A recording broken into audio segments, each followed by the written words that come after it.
to fix more than you break. If you're the kind who takes the time to help a stranger in the rain, there's a place for people like you. If you stand up for those down on their knees. Oh, yeah. Yeah, yeah, yeah. Oh, yeah. If you give a little more than you take, and if you try to fix more than you break, if you're the kind who takes the time to help a stranger in the rain, there's a place for people like you. If you stand up for those down on their knees and lend a voice to those who cannot speak, if you shine a little light, give sight to the ones who've lost their way, there's a place for people like you. I've heard up there the streets are made of gold, and when you get there, there's a hand to hold.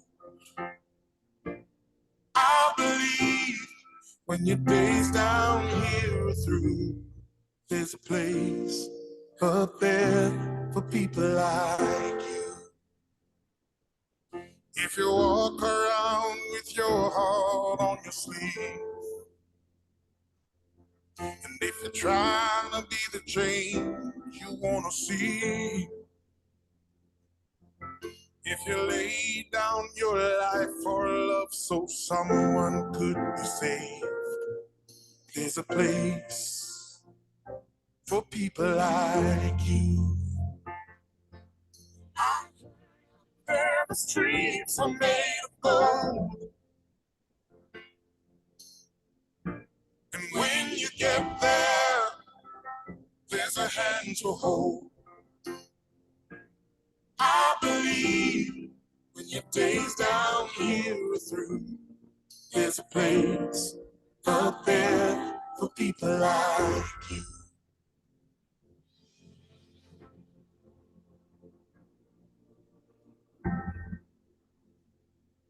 All right, folks. Yes, that is where we want to start with you this evening. Grams Morgan singing a very, very interesting number here, People Like You. Yes, people like you, you and you. I know we got a lot of good people around there, huh? Yes, folks, it is already 5 minutes past the hour of 6 o'clock in Dominica. Not just Dominica, but in the regional space in which we live. That is the Caribbean basin, that is. When your days down here, 5 minutes past 6 o'clock. Yes, it is the time. there's a place. Those of you listening and watching further afield, thank you very much for your eyes and ears each and every time. I know you're out there. Welcome, welcome, welcome. You do.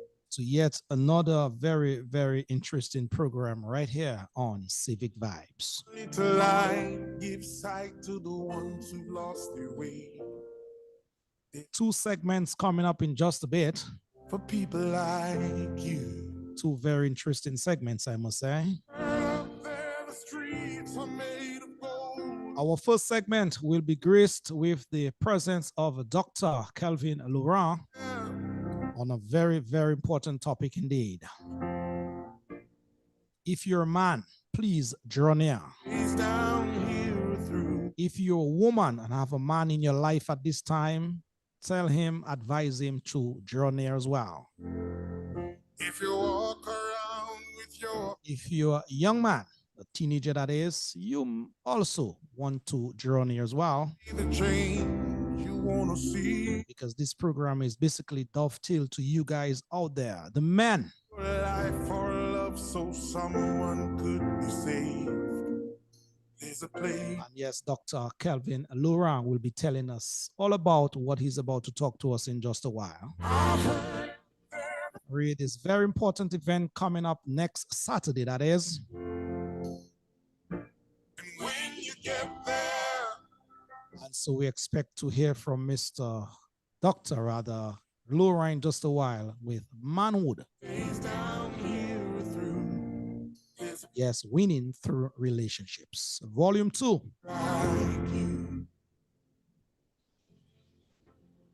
And in the next segment, Dr. Thompson Fontaine, he's geared to come and speak to you, the Dominican people, right here about that process, read the electoral process in Dominica that we have been struggling to get a handle on for some time now. We are on this, what you call a confirmation drive.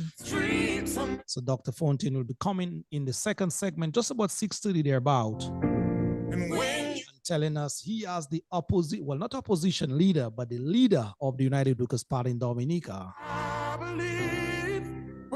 Some of the do's, some of the don'ts, read that process. And we'll be encouraging you to participate in that process.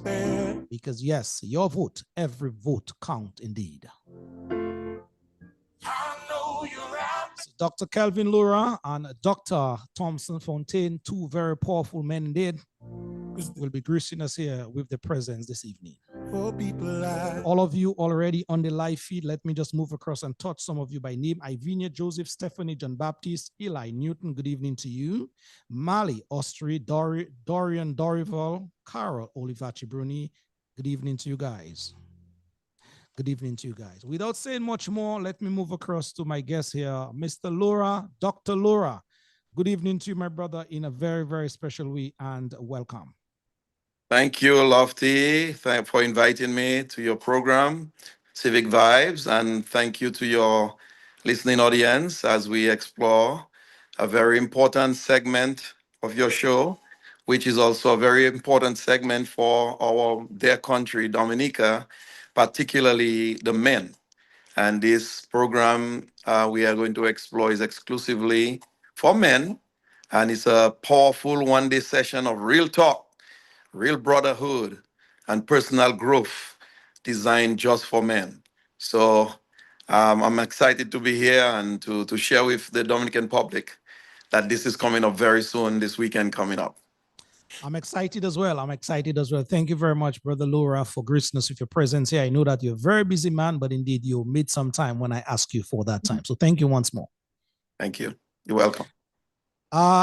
Kelvin, I'll be calling you Kelvin for the rest of the program. Well, Would you mind? well, actually, it's Kevin. A lot of people call me Kelvin, but it's Kevin. Oh, Kevin. There's Kevin, no L. There's no L in Kevin. there. Kevin. Yeah. Thanks for the correction, brother. But so yes, Kevin Laura, Dr. Kevin Laura. All right, Dr. Laura, let me ask you in terms of, I know some people may have been hearing about you, seeing you, but, they don't know much about Dr. Laura. Just have them warm up to you a little bit by just a brief intro, please. Oh, yeah. I'm glad to be introduced. I am a man of the soil, particularly from Grand Bay, and went to grammar school, then sixth form college. Worked in Dominica for about 3 years at the National Development Foundation. That's my main official job for a few years, and then I left for school, and I've been in America ever since. Maybe at the age of 23 or so. Yeah. And came to America to study with a plan to come back to Dominica after my 4-year degree. But one degree led to another, and then another, and then another. And I just continued studying. And I promised my parents that I would not come back until I got my terminal degree, which is my PhD. And so I worked my way into that. And then I ended up teaching at the university for about 15, 16 years or so. And then that's in accounting. I was an accounting professor full time. Then I went into a very interesting field, related field, and that was HR. I went into training and development. And I was fortunate enough to to be with a large company that had international presence. And after a lot of training and a lot of certifications on leadership development, performance improvement, um, was able to gain experiences that I'm now coming to bear, where I can now, um, so to speak, pass that on to my fellow Dominicans and Caribbean people. So I've been doing some work in the Caribbean, especially St. Lucia a lot, and now I want to share more or less on a more humanitarian standpoint for Dominica. We have this company that is established in the US called Manhood Series Inc. And it falls under my company, which is Top Edge Leadership Solutions. So it's a leadership development company. And so we are bringing training and development to the Dominican public, but most particularly the men. I am zeroing down on the men. That does not mean the women, there's not training for them. I'm available to assist with organizational development. Any company in Dominica that wishes to use my talent for their human resource expansion and development, that's what I do. But we started a series in Dominica on manhood, and that's what we are going to talk about today. I would assume from you. Indeed, yes. And I must, I can attest, I was part of one of these seminars, as it were. Yeah. And it was very, very interesting, very informative information, very, very good. You know, we had a good, just men touching flesh with other men. You know, their men have issues, and sometimes it's only another man that can relate to Yes. those issues that we have. So, Doc, thank you very much again, and thanks for giving the Dominican men that space, that opportunity to just, as it will, share with each other. Yes, indeed. Yeah. Uh, Yeah, let's get into it. Yeah, I was saying to you, you know, let's get into it. That's right. So volume 2 is coming up, and that's going to be on October 11th on Saturday. It's going to be at the DAPD auditorium from 8:30 to 4:30. We're going to do a whole day, and we'll talk about the logistics of the day. But, you know, Lofty, when I think of man, um, you know, it is a privilege. It's a great privilege to be a man, you know, to be a husband, to be a father, to be a figurehead in the society. But while this is a privilege, that position comes with a lot of responsibilities, True, right? To be a man. And Lofty, you know, if we neglect this position or these responsibilities, we have nobody to blame but ourselves. And that is why I'm saying some of us may have lost our way with our children, with our spouses, with our parents, with other relationships in our lives. We have probably messed that up completely. And we probably have heartaches and headaches and heartburns because we don't know how to go back to restore those relationships. And what we have nobody to blame but ourselves. So now the techniques that we are bringing to bear is for all men to come and find a place in their own personal development and to see if they can restore and reestablish relationships that probably were broken, and if not broken, to even enhance the relationships that we currently have. So these training sessions call for men to invest in themselves, because men have historically been spending a lot of time serving the needs of others, their children, their wives, etc., etc. And so, what about you? It's you have one life to live, and if you can live that life to the optimum level, then you have served your purpose. You know, so we want to ask men to come invest in themselves, continue to sharpen the saw. And by sharpening the saw, I want to mention that we are dealing with the four-dimensional human being, right? We're talking about the physical renewal side of things. We need to talk about our rest, our rest and relaxation, our eating, what that looks like, right? Then we go to the other dimension, mental renewal, right? How often we attend a class, a training, how often we read a book, How do we have book clubs? Do we share with other men? Do we spend time reassessing our belief systems and our sense of curiosity? Where is that? Are we curious? Are we in a position to want to know more, or are we just relax, and say that's life? Then we want to touch on your emotional renewal side of things, and that is, how are you doing with the strengthening of your relationships with other people? How much time you spend with your friends and your children, your family? Where do you go to renew your energies? How do you deal with the thing of forgiveness and letting go? That is important for your emotional renewal, right? Which is part of your dimension. And the last part that I want to talk about is the spiritual dimension. Many people, they might be rich, they might be poor, but they are totally lost. They're lost in their own self. They can't find themselves. How do you stay true to yourself, Losty? So the truth now is for us to start, and if we have not started, let's start today and let's capture the rest of our lives. So essentially, these are the things that we are doing holistically. And we could get into the specifics later, but this is the overarching framework of the manhood series. True. So you're basically touching the four critical aspects, I must say, of what it really means to be a man: the mental, emotional, physical, and of course the spiritual side of things. Yes, and when you do that, Lofty, you position yourself to be to pass the torch on to the younger Mhm. ones.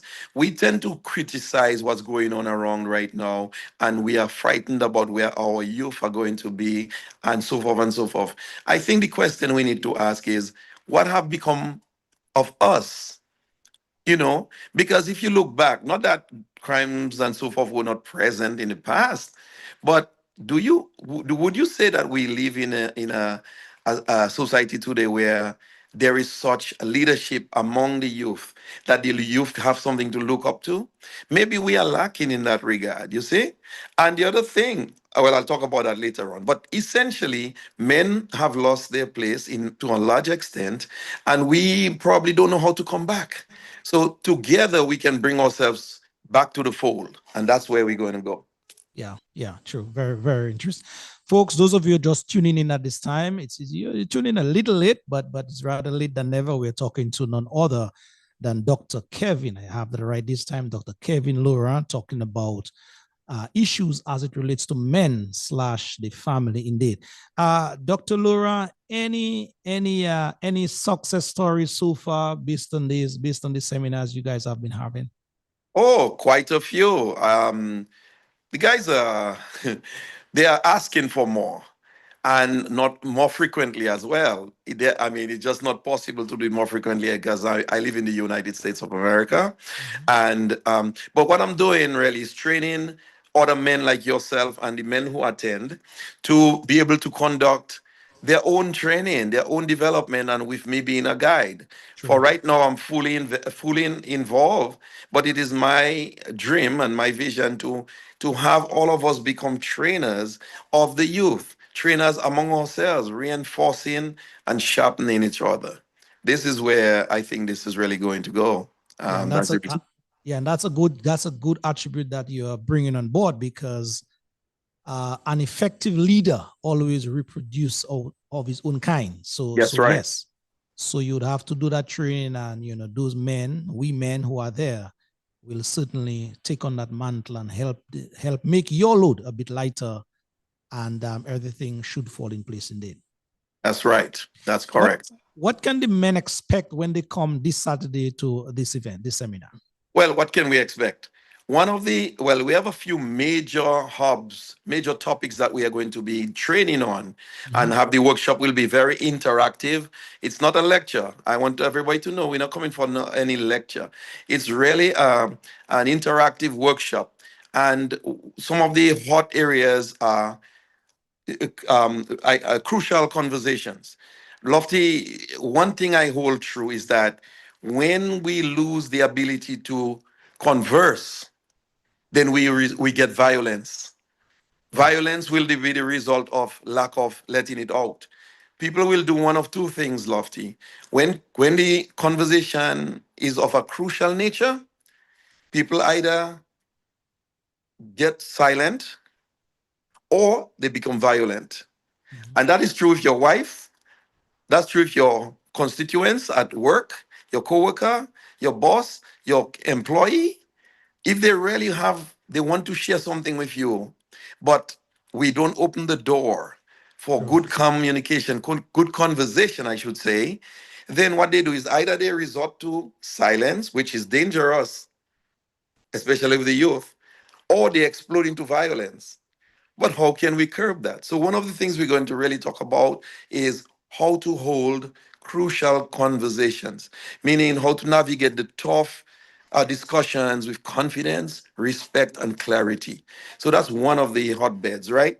Another area is managing our emotions. We're going to talk about um, conflict management. And so, that's a very good. We have a very nice, maybe hour and a half practical exercise that we do regarding that. And what the aim of that is to just to give you strategies to manage stress, manage anger, conflict, and to build healthier relationships in the process. Then out of that will come this whole topic of mental health. We're gonna be breaking the silence that people hold that is choking them from not releasing, therefore turning into violence or silence. And silence is dangerous. Violence is dangerous. So when I'm saying that, we're not talking only of the youth. The men who come to these sessions go back home to make a better home with their True. wives and their kids as well. Yeah. So we are addressing the holistic man, and Mhm. man plays his footprints is in everything. Therefore, with those training, once you become a personal leader, seasoned, then you can be more effective wherever you step. Yeah, true. Indeed. That is what is the next question on my lips to you was, but you just preempted me. How would those seminars or those workshops whilst encouraging men, be of benefit to women slash the family? Well, you'll be surprised, Lofty, man, as the announcements are going around. We are getting calls from women more than even men about how can my husband sign up? How can I want my husband to go? I want my boyfriend to go to this and that. So the women have seen that there is a gap in performance with the men in terms of leadership, maybe in the home, or maybe the children, etc., making time, etc. And so they are eager to aid and to help their husbands or their men to be better at those things. And they themselves may not have the power or the strategies to win them. So they like to recommend that they attend some sort of formal training that would put them in a better position for a better family, basically. True. True. Uh, any fees associated with we the men attending Well, that? we did the last one totally free, Uh-huh. and we use that as a benchmark to see what the costing is all about. We have place to rent, we provide food, we have radio ads we pay for and everything. We have some sponsorship. We are good, but we're asking the men work with at least a $20 in your pocket. One of the things that will be happening, Lofty, is that there will be a display of men some stuff that men can make a contribution to and take home some of those stuff. So Awesome. it's beneficial to everyone. I mean, you're not going home empty-handed. In addition to all that, there are many gifts that are being given out of the workshop because when we do our workshops at Top Edge Leadership, we like to entertain. We like to have the people go home feeling they came and they are walking home with something. But separate from that, there will be a table spread with men's what they call that trinkets for men, that useful stuff. They can, I mean, t-shirts, underwears, all those kind of things, and they can Well, make a I was there the first time, and you call them trinkets, but I call them goodies. A lot of good stuff were basically dished out there. So yes, yes, yes. We don't give cheap stuff. We don't get we do it right when we do it. true, Yes, we indeed. do it right. Yeah, and the venue again this time. It's gonna be at the DAPD Auditorium on Canal Lane in Goodwill. DAPD Auditorium. DAPD. All Okay, right. yes, for Something to yeah, do with disability, blind, Yeah, So the auditorium on Canal Lane. yeah, that's the Dominica Association of Persons Living with Disability. Thank you for clarifying that. I had it under my tongue, but I'm messing it up every time. Persons who are differently abled. They like to I refer like to that. themselves. I like that. I like that. So basically, folks, in terms of exact location, as Brother Laura said, it's on Canal Lane. That is a newly constructed building. I think it is blue. For those of you who know Federation Drive, it is just in the pharmacy area, Young Bull Pharmacy. What's his name? Was it Val? Val's Pharmacy. Yes. It's a Bullseye Pharmacy. Yeah, Bullseye. Bullseye Mhm. Pharmacy. If you're going up, it is the lane before. If you're coming down, it is the lane after. You know, just close to that little roundabout inside of there. You go west on that roundabout, and then there is this DPD office right there, and that is where Dr. Laura and all the men will be Yes. gathered this Saturday, right? This Saturday coming, the 11th at Yes. 8:30. And I want to give a shout out to my team, of the team on the ground. I have a cadre of guys that are just so zealous to see that come through, and they're working feverishly at registering people, and they are doing a great job at preparing for my coming, etc. So I want to shout out to them. People can register through Matt Peltier. You just call Matt on the radio, Q95, and Matt will take your name. There are also links to registration that are being circulated. Lofty, I'm sure you have one. You have that link, and if not, I could resend it. But I did that link and I shared that link to a lot of men as well. So yeah. wonderful. So people, is it okay to say that people can call you in case they want to register? Sure, no problem. Yeah, so let's get as many men. We're shooting for 75 to 100. And so and lunch will be provided, snacks, everything. So just come and have a good bonding with men, but you're going back differently from how you came. Yes, indeed. I can attest to that. I attended the one at UE, that's UE auditorium, that is, and Yes. I left there a better man than I came in. So I think, Lofty, I think I have some pictures that you'll see, if you don't mind. There were some pictures taken, and we did some promotion on social media, and some of your pictures are circulated out there. So don't sue me, please. I did not ask your permission before I did that. Lord have mercy. No problem with that. No problem with that, brother. Anything to push that kind of program, that kind of action that you're in, I am all for it. So yeah. I think Dominica has done a lot for us, scholars out there, and we do not want to be selfish. So this is one of the avenues to give back, and it's giving back in an educational format, more or less training and development, which is necessary for all. So looking forward to seeing the men, all ages, from 18, even 17. Come on up. We want to merge the more senior men with the younger men for mentorship, and that would be a great time to have your sons, your brothers, and so forth mingle with the more senior men for an exchange. Okay. Yeah, but Dr. Laura, why the men though? Why the men? That crucial why men? Why Well, focus on men in particular? and what we found is that there is men are ought to be leaders, okay, naturally.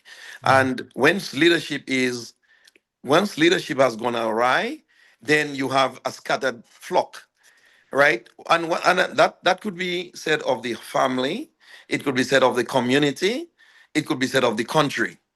And so if we hold the men together, the women will follow, the children will follow, and the society will be stronger. If the men falter, not that they can be replaced by another sex, maybe the female sex, but we cannot lose our place. We were created for that purpose, and so we need to lead. Now, the other thing is, if you notice, a lot of the dysfunctionality that's going on in our society is by young men, young boys. And could it be that they are lacking mentorship? They are lacking examples to follow. Could it be that we need to hear them out? Could it be that we need to have more crucial conversations with them, so that we can sort out what is it that bring that level of frustration and address it on a systemic level? So there are a lot of work for us to do. But we have to start somewhere, and we are starting with the manhood series. True. There was this calypso, I think this young lady, Tyrina, yeah. She sang about men sometime back, talking about men being an endangered species. Mhm. And that was sometime back. So it is even more crucial today. Yeah, because even in America, you see what's happening. Men are heavily incarcerated. Men are just so much going on with men. Men's lives are threatened in many ways. But I believe in men. I believe, like my group of friends, even diaspora and Dominicans that are here, we are good men. We are good men with good intentions, and we would like to remind the young people that good men exist, and so they need to find, and we need to create that visibility for them that they can follow. And so we are hoping that this manhood series will be an expansion door for many youth to follow and be guided by.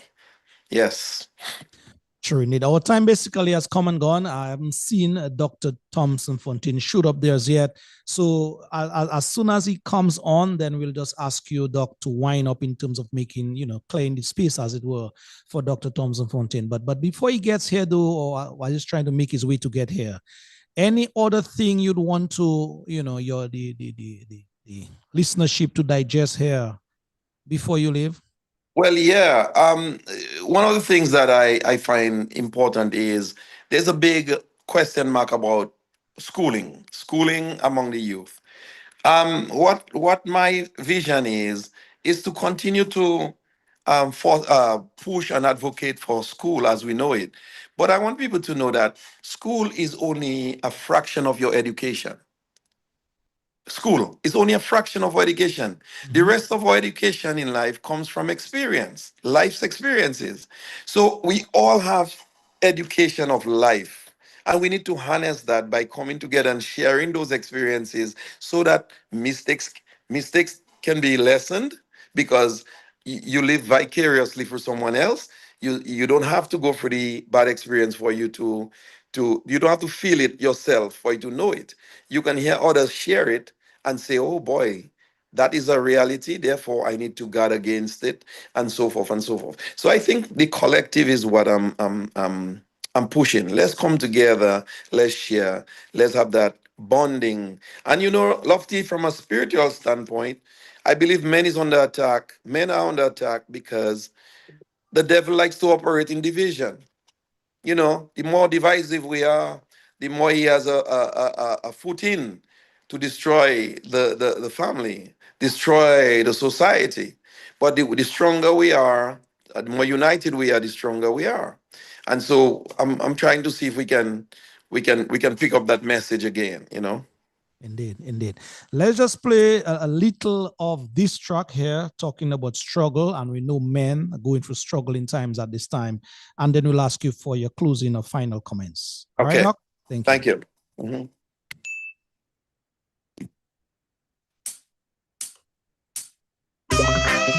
Never you give up, never you worry. Why worry when you can pray? Life is a journey. I want you to know something right now. I have to say, as I rise up in the morning, I have to give praise to the Most High.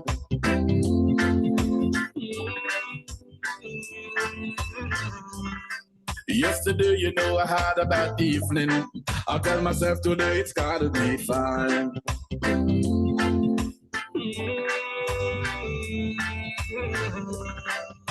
Enough of them now want to see you make it, but tell them say that's fine. Just an encouragement to all men out there at this time, huh? Keep your head up, huh? What has to be must be. What is yours could I never be mine. Men, we are very important to the society. Shine. Want them to know that. Also, no one know my struggle. I know I know my pain. A lot of men are going through all sorts of struggles at this time. And no one knows my heartache. I'm out of tears I shed like rain. big shout out, a big encouragement going out to all men out there at this time. Some accuse me, and some not like me. Dr. Kevin Lura is here. That's fine. Calling all men to this symposium, to this workshop. This Saturday the 11th at the DADP office on Cannon Lane, Federation Drive. Just work hard for your want in a life. No bad mind, nobody man. You understand? All right then, some me say. So all the men, yes, calling all the men. I know. Show your face in the place this Saturday. Dr. Lura, your final thoughts, final comments, sir. Well, yes, Lofty, I'm encouraging people to sign up for the Men Summit on October 11th, as you said, at from 8:30 a.m., full day of good time. It's not a talk. It's not one of my lectures. It's a safe and empowering space where men can come together to do what? To connect with other brothers in solidarity and growth, that's one, and to gain practical tools to strengthen their emotional intelligence. Practical, that is. We make it practical. Practicalize it, man. And then another thing is to discover new ways to lead a healthier, more purposeful life. So you don't want to miss that. Come sharpen your saw. This is one life you have to live. If you feel that you have been lost, if you feel that you could do better, if you feel that you want to regain your vitality as a man, please come on. Be with us on that day, the October 11th, 8:30 to 4:30, Saturday. Dr. Kevin Lura, thank you very, very much. Looking forward to engage you on Saturday coming. Thank you, Lofty. Have a great one. Be good. Have a great Take one, care. my brother. Bye-bye. Stay blessed. Thanks. Stay blessed. Bye-bye. Now we're calling on the African National Council. We're calling on the Southwest African People's Organization. Now!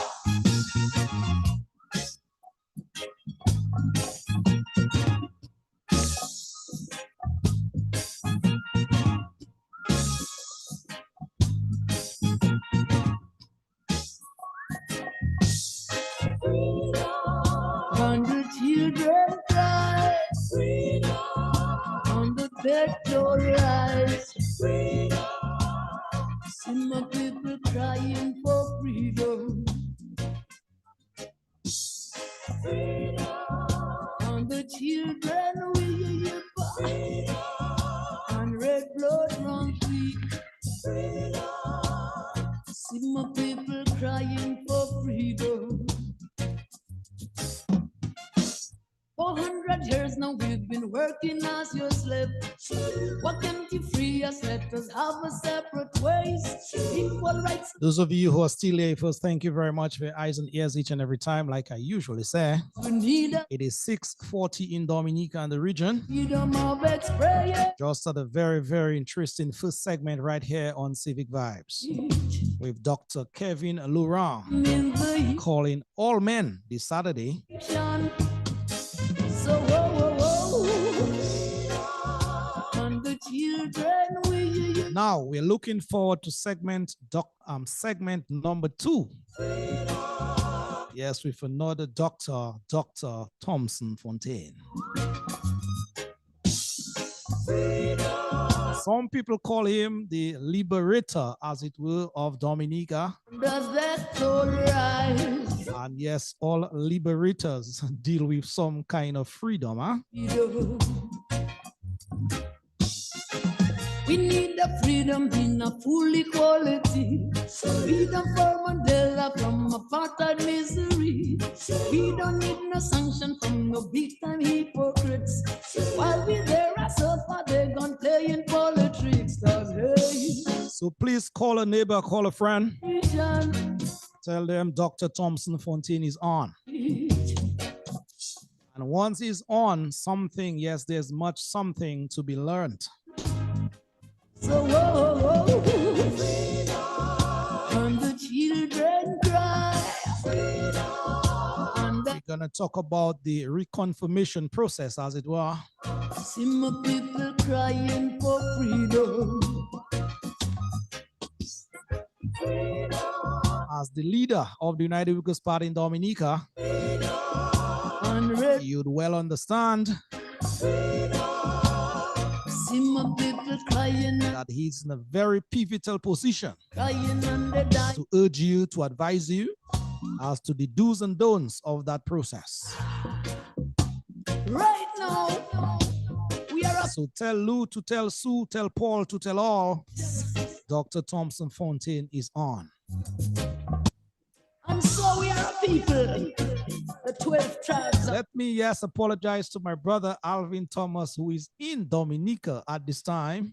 All right. Very, very busy with the 75th, I believe, anniversary of the St. Mary's Academy reunion in Dominica. Quality, freedom for Mandela from a And so if I know Alvin very well, he is glued to the program, big time hypocrites.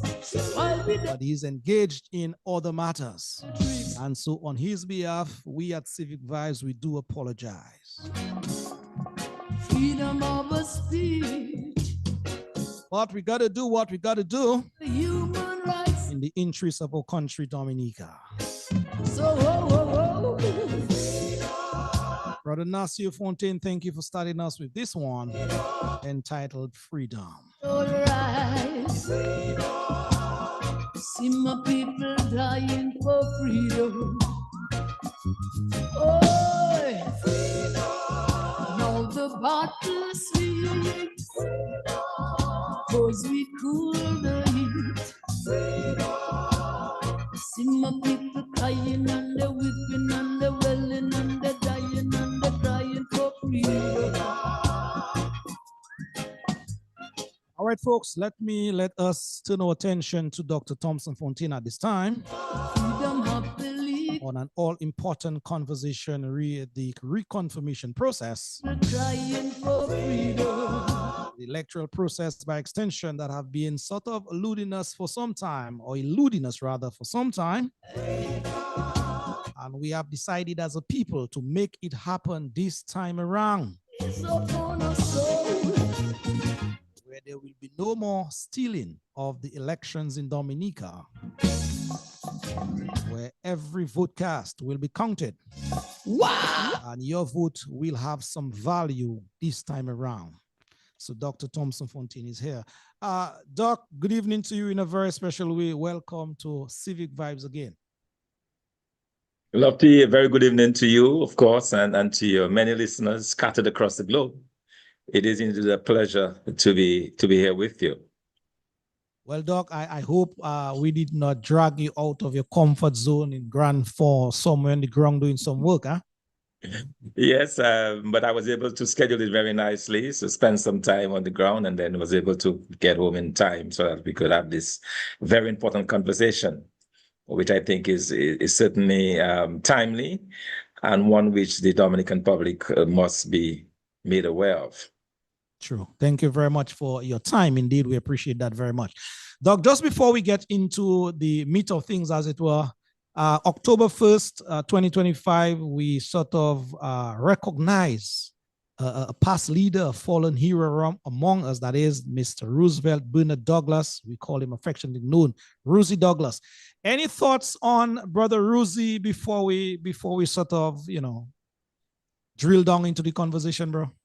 Yes, it's interesting that it's over 25 years? 25, yes. 25 years since he's been gone. Yet his name redounds, even as we on the ground. We still get a lot of reference to Rosie Douglas. He was obviously a very populist leader here in Dominica, well known with the struggles, and his fight on behalf of the common man. I think that more than anything else is probably what defines his legacy. He had a keen interest in the people, not in himself. He had no interest in accumulating wealth for himself. And I thought all his efforts were aimed at improving the lives and the livelihoods of Dominican people. And we certainly miss a leader like him. It's unfortunate that he was not able to serve any length of time in office, but you can be assured that we would have been on a different trajectory if he was able to spend a few years in the office of Prime Minister, unlike the prime minister who inherited or who took over from him or from Pierre Charles. So it's very unfortunate, but it's good to remember him, you know, in terms of his contribution to Dominica, in terms of his contribution to the political landscape, in terms of his contribution to various freedom movements across the globe. He was very active in the freedom movement across Africa. You know, Southern Africa, even in Libya and elsewhere, he played a very important role, and so you know, we are really thankful for his life and his dedication and commitment to Dominica. But I think what strikes me most about him, I must say, is just the fact that he was humble, and more importantly, he really cared about the people. And, you know, he would give the shirt off his back to someone that he thought was more in need of it than him. And to me, that is what I remember most about him, you know, in terms of his willingness to share, his willingness to, as I said, not care too much about himself, about his own personal well-being. It was always about the people, always about how he could improve the lives of the people. And I think we owe him a great debt of honor. True. And I took note, you basically said, Doc, that if Rosie was around still, Dominica would be a better place. You're so convinced. Yeah, I'm convinced, because what replaced him, unfortunately, in the form of Prime Minister Roosevelt Skerrit, is a poor substitute, I believe. The whole mindset is different. The whole thrust for people development is not there. The same vision, the same process that he went through politically is not there. So it's a completely different animal, if you like, to what he most likely would have contributed, and it's not lost on the country. I mean, you know, we've suffered this past 25 years, and it is very unfortunate that the country has had to go through what, including, you know, the constant call for electoral reforms and just doing the things right. You know, a basic decent cry for just doing it as it's supposed to be, doing the right thing by the people of Dominica, doing the right thing by the Constitution, by the laws of our country. You know, we are missing that very much so in Dominica at this time. And that's why there is a call for us to restore this country, you know, to where it was in the year 2000, to take it back to that better place. Absolutely. True. Doc, you are the leader of the leading opposition force/party in Dominica. How is that party doing? How are things in terms of, you know, you guys getting set or getting ready, working the ground? How is that going? How is that coming? Well, it's a process of building. United Workers Party Team Dominica, as we call ourselves. It's a process of building. As you know, we are not in Parliament. We boycotted the 2022 general elections over electoral reforms, or the lack of electoral reform. And we continue to build a party. We are obviously in the process of identifying candidates who can run the various constituencies. We're in the process of being on the ground. We have started a series of town hall meetings. We have already done 5 constituencies. We have 3 more lined up before the festive season starts. We'll be in Roseau this Thursday, Roseau Central, at the PSU building this Thursday at 7 o'clock. And part of that attempt at the town halls is also to be on the ground, where we go around, we talk to people in the constituencies and basically share our vision for Dominica, because we believe in a shared prosperity vision for all of Dominica. We have devised 10 pillars that we believe we can build a great economy upon, that we believe will be able to attract people back into Dominica. We'll be able to create jobs for our people. We'll be able to reinstitute our engines of growth, or restart our engines of growth: agriculture, construction, tourism, the services sector. You know, so it's been a very busy time, both in hashing out the strategy, in crafting that strategy, but more importantly, in going out to the people and delivering that strategy in a very simple to understand terms for them, letting them know what it will mean for them on a very personal level. And what we have been telling the Dominican public is that our 10 pillars to shared economic prosperity will mean a better way of life for them, will mean the creation of jobs, particularly for young people, will mean a better wage, living wage, as we plan significant increases in the minimum wage. So all of those efforts that we are putting out there, it is thankfully gaining traction. The Dominican public, they are listening, and we're very excited about that particular period that we are operating in now. Yes, thank you very much for sort of reinforcing or reiterating these 10 pillars that you guys spoke of. Doc, would you just want to stretch a bit any one of these pillars, just get into a little more detail as to how we, the Dominican public, will be positively affected by any one of these pillars? Just to touch on one of them. Okay. So one of the ones that are really important to me, I mean, all of them are, but you have those that are geared towards restarting economic growth, but you have those that are really geared towards relieving the tremendous burden under which our people are faced. So we have a situation of low salaries in Dominica and very high prices. So to address those two issues, we are tackling the minimum wage as one of the pillars, but we're also tackling tax reform. Tax reform, particularly custom duties, because a lot of the high prices that we see in the stores, the fact that people are making very little incomes, the average income is less than $1,000. The fact that people are making so little and they have to pay so much, that's a tremendous burden on them. And so one of the pillars is to reform the tax system in Dominica that will be able to bring some relief with regards to prices that individuals have to pay, that the households have to pay. That's very important. We're also targeting the minimum wage, which we hope will put more money into the pockets of the people.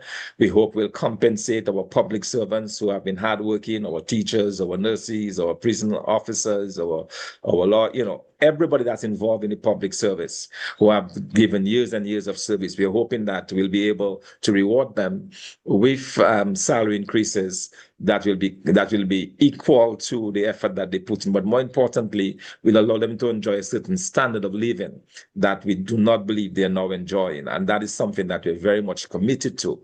And all of that will make happen because we are going to be focused on transitioning the economy from where it is now to almost non-existent growth, to revitalizing the agriculture sector, to revitalizing the manufacturing sector or water industries. So we believe that if we're able to work those sectors of the economy in such a way that we have a very healthy manufacturing enterprise that is linked or tied into our agriculture sector, that is a way of creating jobs for the basically thousands of good paying jobs for the people of Dominica. One that we hope will attract our people back into the country. They have been hemorrhaging our young people. And bear in mind, Lofty, this is very serious because the young people, after all, are the lifeblood of your country. Young people are the ones who make it happen. They're the ones with the ideas. They're the ones who are prepared to take the risk. They're the one with the innovation. And if we continue to lose these people out because other countries see value in them, they're opening up their doors to them in Antigua, in St. Kitts and Nevis, in Anguilla, in Tortola, in Saba. They're opening up their doors to Dominicans in their thousands because they understand what they can contribute to those countries. I think we have basically we have a need right here in Dominica to keep them in Dominica, and those who have gone out to get them back into Dominica to contribute to its development. So it's a very exciting time for us, a very exciting period for us as we contemplate how this country will be different in the next few years than it is currently. True, indeed. Finally, Doc, before we get into the reconfirmation conversation, as it were, I know you have a lot of experience working in other countries, helping other countries fix the economy, as it were. The latest being South Sudan, I believe. So when you look at Dominica, when you think of your country, Dominica, what keep you up at night? What have you having sleepless nights, as it were, as it pertains to helping fix Dominica economy? Yeah, my biggest worry about Dominica is the state of our young people, quite frankly. I'm really bothered by that. The fact that so many of our young people who could otherwise be employed, would otherwise be contributing to building families, building a livelihood, that they are killing each other, that they are on the streets, not being engaged, They're migrating the country, you know. And then when I look at other countries where I've worked, and to look at our population of some 70,000 people, that's a relatively easy country to fix, because not only is it easy, but we have the resources within Dominica to be able to fix this country very, very quickly. And if you compare our population with, for example, the population of South Sudan, which is about 15 million, the population of Bangladesh that I engaged a few months ago, which is 170 million people, then you realize that the task of getting jobs for a few thousand people in Dominica is not really a difficult one, but it has not been done. And so a lot of my wickless nights, I think, is around how do we rescue, if you like, the young people, but also more importantly, how do you get that message across to them? How do you get them to listen to your message? How do you get them to believe that there are people within the political system that care deeply about them? How do you get them to understand that not only do we care deeply about them, but we will do what is necessary to guarantee that they have a good life in Dominica? I think that is the challenge that we have, because they've been, quite frankly, they've been turned off. I was talking to a young man. In fact, I attended the funeral on the weekend, and I was talking to a young man, and he says, "Listen, I'm 42 years. I'm 42 years old, and all I know is this government. And for me, I don't see a future in Dominica. I'm looking to get out as quickly as I can, because I don't see a future in this country. I've not been able to find employment. I went to the state college and I'm just there, you know." So when you listen to these heartbreaking stories of individuals who did everything right, you know, they went to school, they went to high school, and they went on to the state college, but their country has failed them. And it's that feeling that I think that we have to address as adults. We need to address that feeling, the way we have failed our young people. And we can do it because we have the resources right here in Dominica, the tens of billions of gallons of water that go into the sea, while the world is literally thirsting for water. You know, when you think of our essential oil industry, that could be one of the best in the world. When you think of a processing industry that would be able to take care of our mangoes and our guavas and our soursop and all of those different fruits that we produce in abundance, we're not able to convert those, you know, to making money. It is really, really sad. But the fact of the matter is, it is all there, waiting to be developed, waiting to be harnessed. And that's exactly what we plan to do as the United Workers' Party, Team Dominica. True. Ending on Team Dominica, how is that team doing in terms of the team spirit, the camaraderie, the help, the everything that is needed to make that team be the dream team to help rescue this country? Yeah, I think there's an understanding that, given the fact that you have a government that has been 25 years in office, very well entrenched, with extremely deep pockets, access, it seems, to unlimited amounts of resources during campaign season, that we're up against a very formidable opponent. And as such, the best way to approach this is in unity. There is strength in unity. We cannot have the opposition forces divided or fragmented. We need to be speaking with one voice. We need to be acting together. We need to be strategizing together. And that's exactly what we have started to do. You know, the engagements and the conversations are ongoing, because we believe at the end of the day, what we need is a united front against this really, you know, big, this if you like, you know, this monster, for want of a better word, because it has shown that it will spare no efforts to cheat and win, meant to maintain its so-called winning legacy, the lengths that it is prepared to go, without regard for what political observers say or what the people of the country says, you know. So we have to understand that, what we're up against. And the only way we're going to defeat that is by being united in opposition. And hopefully we'll get to that point where everybody will be on that page, that we can work together and really tackle the next election as a collective.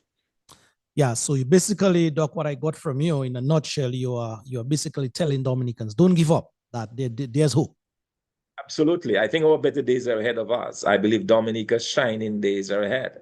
But we have to start. And the place we start is with a change in government. This government simply has not worked for the majority of Dominicans. Yes, a few people have been able to wave the keys of a home that they don't own.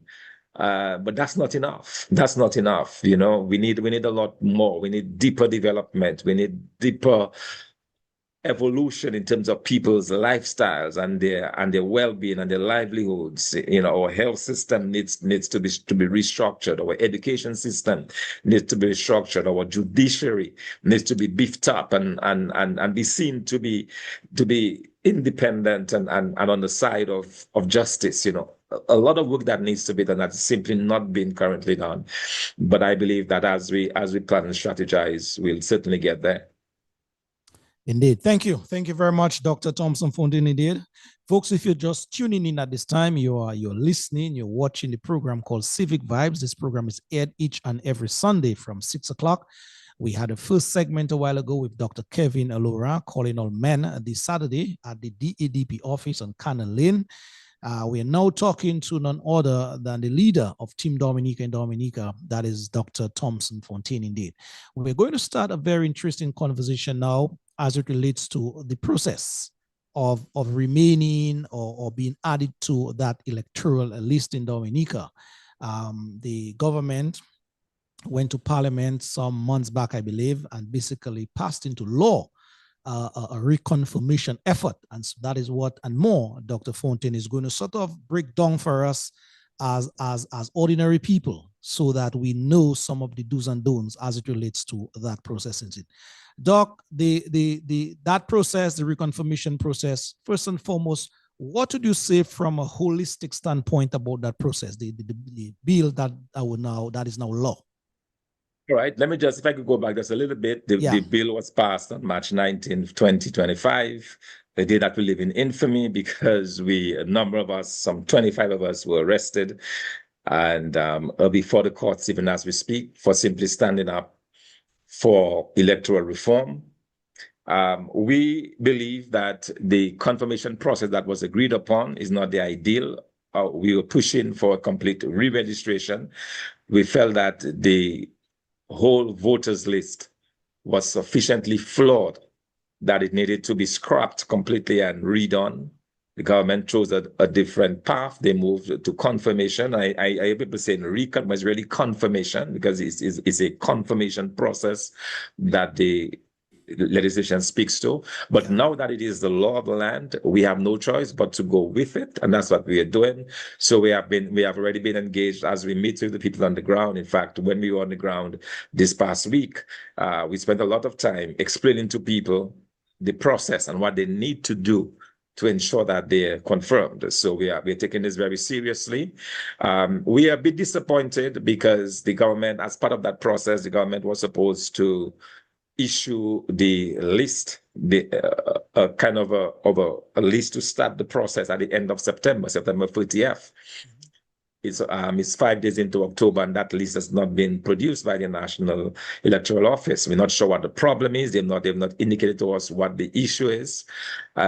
We also are having some problems in really telling people where exactly the confirmation centers will be located. We know the information is out there, but it is so disjointed. It is not.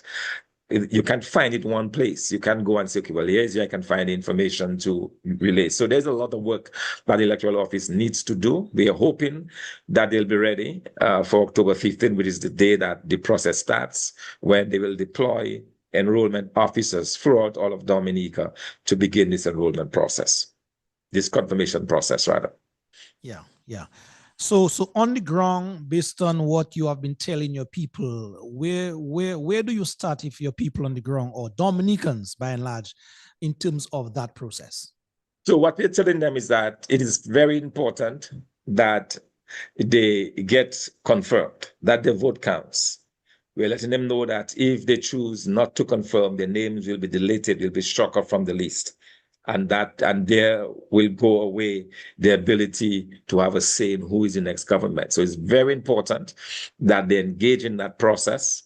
We have been meeting some resistance. Some people are saying that they're no longer interested. They have just given up, So it's our role now to encourage them not to give up, that they have to keep fighting. They have to keep the struggle on. And so a lot of it is just letting them know what the process is, what needs to be done, what documents that they have to have at their disposal, what the process will look like. You know, telling them, for example, that if you're residing, say, in Colio, but your name is on the voters list in Grand Fort, you have to leave Colio and go across to Grand Fort to confirm, because you confirm in the constituency where your name appears on the list. A lot of people are not aware of that. The confirmation is not being done in the electoral office. You're not able to go to town and do it. You have to do it in the constituency where you are on that voters list. So knowing where you normally vote is important, and being able to find the time. You might have to take some time off your schedule to go to that location to do it. You still have a year. It's a whole year, so there's enough time to plan it, but to ensure that you do, in fact, get confirmed if you wish to remain on that voters list. Yeah, and what is the appetite like in terms of that process on the ground? What are you getting? What are you feeling? I think most people I think a lot of it is just not enough information. What we'll find is that persons were not really much aware of what was going on. So, for example, we met individuals who were homebound in the sense that they have some disability. They may not be able to move freely around. We were able to let them know that, hey, according to the legislation, all you need to do is to inform the enrollment officer that you have a physical incapacity. And then the enrollment officer has to make a time to come to your home to enroll you. So that basic kind of information is there. I think people have a sense that, especially persons who are desirous of seeing this government change, they're the ones who are anxious to get on with it, you know. But others who have been very, you know, they have been kind of cautious about the system. They have seen what has happened in repeated elections. They have stood by helplessly as they've seen the planes land, the bus loads of people been bussed into polling station. They have seen the level of what has happened, irregularities and cheating that has gone on, and a lot of people, quite frankly, are fed up.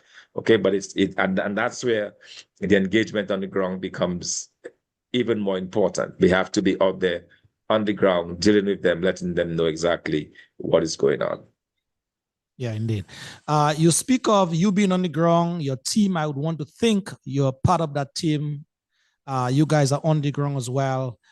In terms of the effort now, in terms of the effort on the ground, what is it that you guys are prepared to do or doing as we speak to help people not just know, but help in the process of getting them confirmed?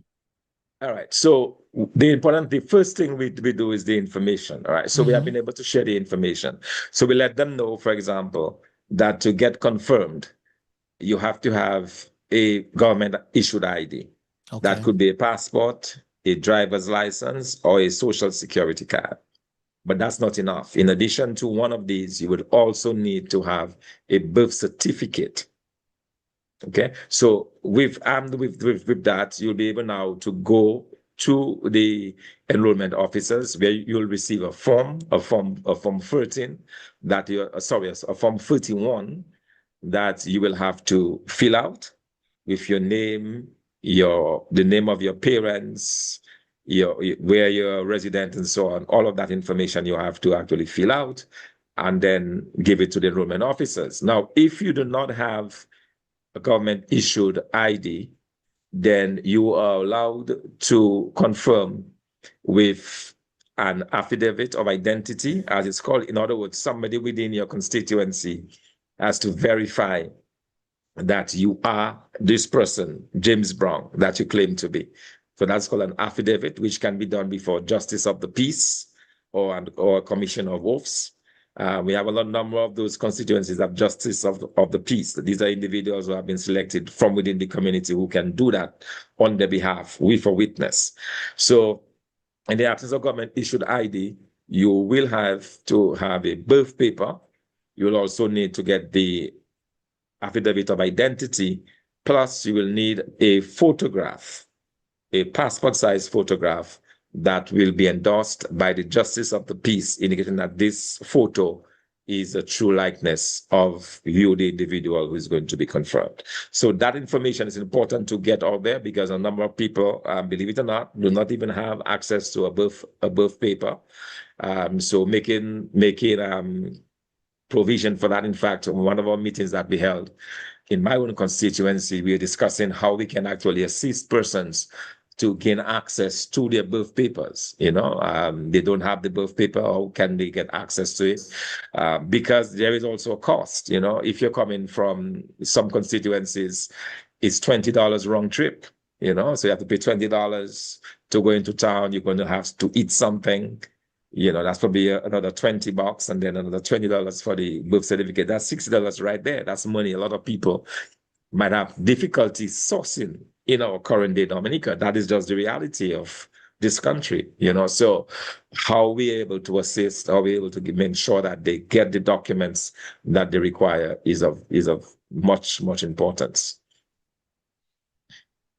Yes, indeed. Thank you very much for that those specific information, as it were, because a lot of people on the ground, I know they're having challenges in even knowing what it is that they need to do to, sort of get themselves in gear to be part of that process. So I just want to commend your team for going out there and making that information readily available, as it were, to as we say, the ordinary man or the Joe Blues on the ground in Dominica through the length and breadth. Yes, indeed. I love to. The other thing I would stress as well is that as the process kicks off, according to the legislation, the electoral office is supposed to publish every month. At the end of every month, they're supposed to publish the list of persons who have confirmed in the constituency during that month. So we're encouraging our people as well that when they go in to do the confirmation, if, for example, they get confirmed in November, look out for the list at the end of November and ensure that their name is on that list. If it is not, then they need to ask a question, because it's very important that all of those who are confirmed within that specified period, they in fact get confirmed,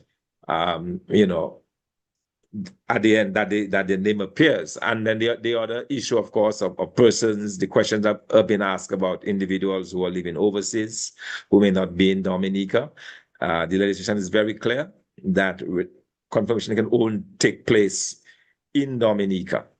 So if you are living overseas while the legislation allows, or it has done away with the residency criteria, in which you had to be in Dominica for at least 3 months immediately preceding the vote.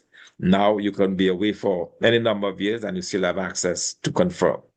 That's one of the weaknesses of this legislation, but it's there nonetheless. But if you have been overseas for 30 years and you wish to remain on the list, you'll need to come into Dominica to get that process done. And then is there any specific amount of time in terms of being resident in Dominica for that to happen? No, there is no residency requirement for the confirmation period.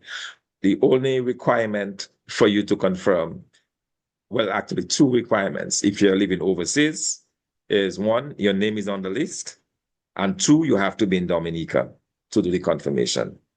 Okay, so it has nothing now to do with your residency, how long you've lived overseas. All of that is gone out the window under this legislation.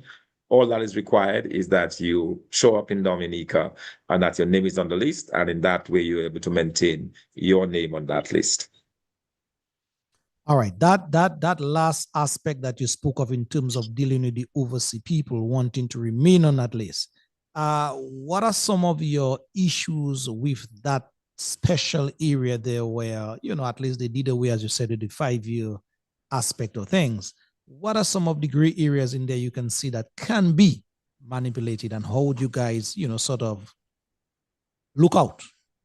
Yeah, so we fought really hard to get a re-registration, because if you had a re-registration, then persons would have to re-register, and to register as if you're doing it for the very first time, you'd have to satisfy a criterion of being resident in Dominica for at least 3 months before you get to register.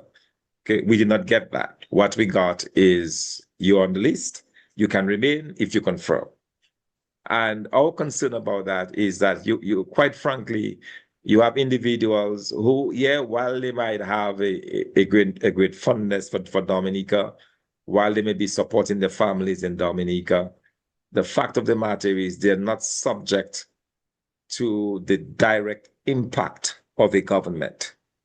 And the election process is really what it is. I mean, it is a privilege. It is not a right. It is a privilege. But with that privilege goes certain responsibilities.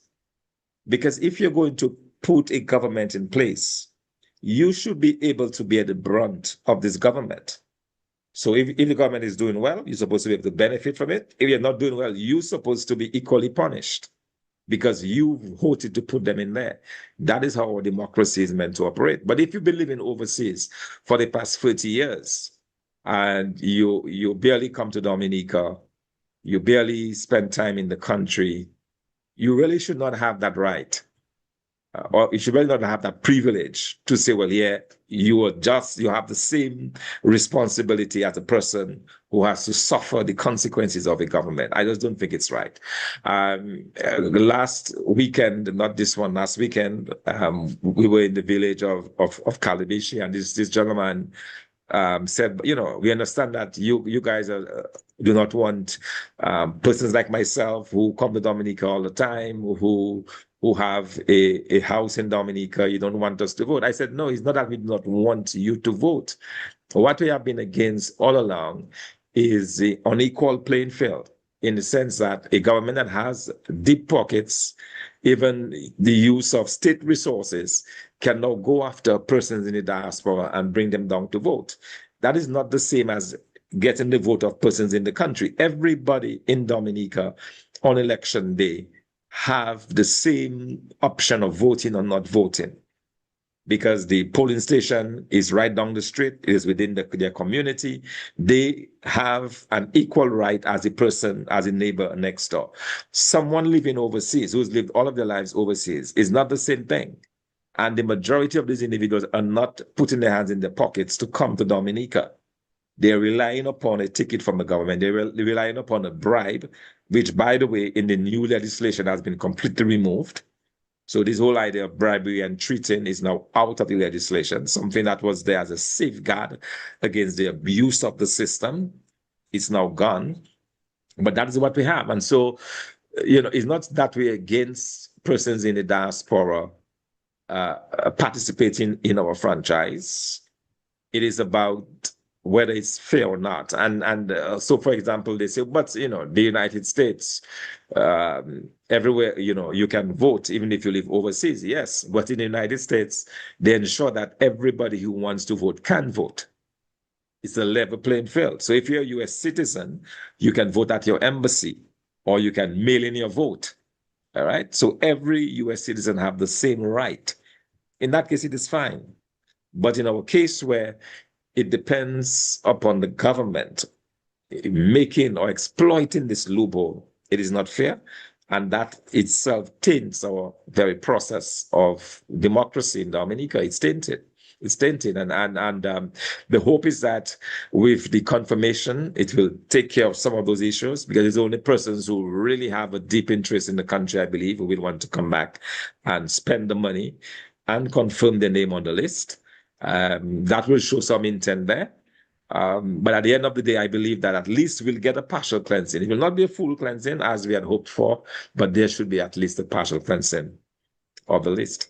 All right, the list. Thank you. Thank you very much. Folks, it is 20 minutes past the hour of 7 o'clock. We're talking to none other than the leader of Team Dominica in Dominica, Mr. Dr. Thompson Fontaine, indeed.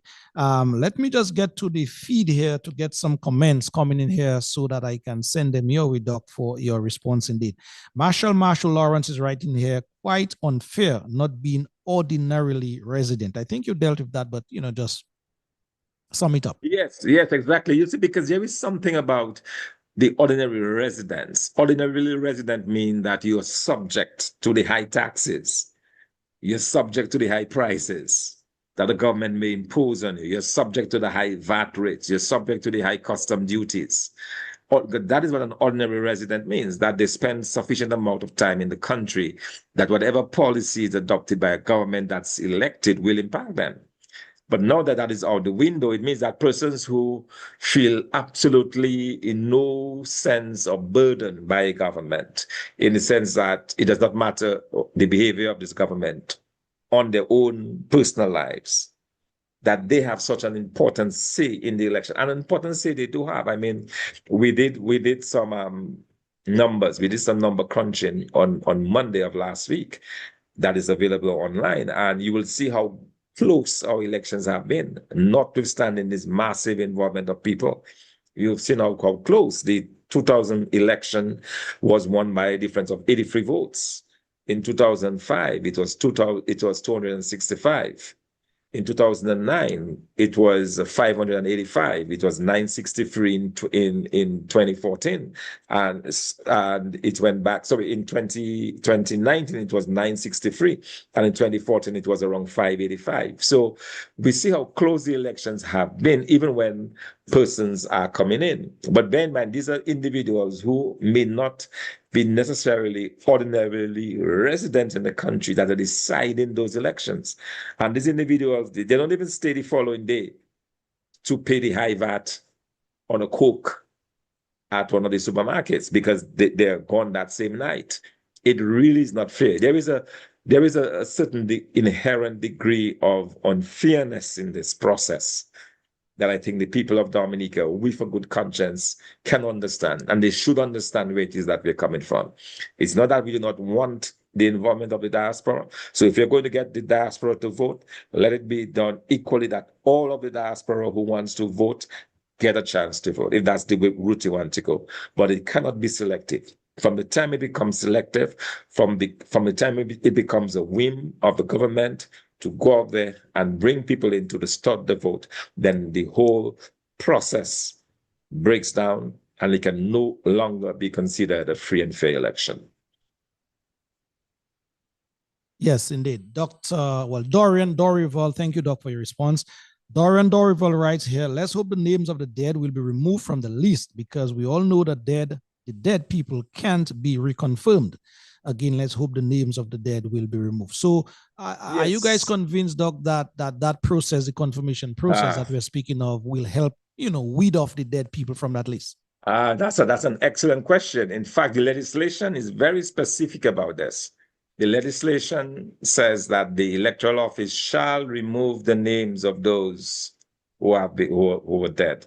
Okay, so that tells me the electoral office is now has the responsibility of ensuring that their records jive with the records of the registry in Dominica, because every person who dies in Dominica must receive a death certificate. You get a birth certificate and a death certificate. So it means that every death is recorded officially in Dominica.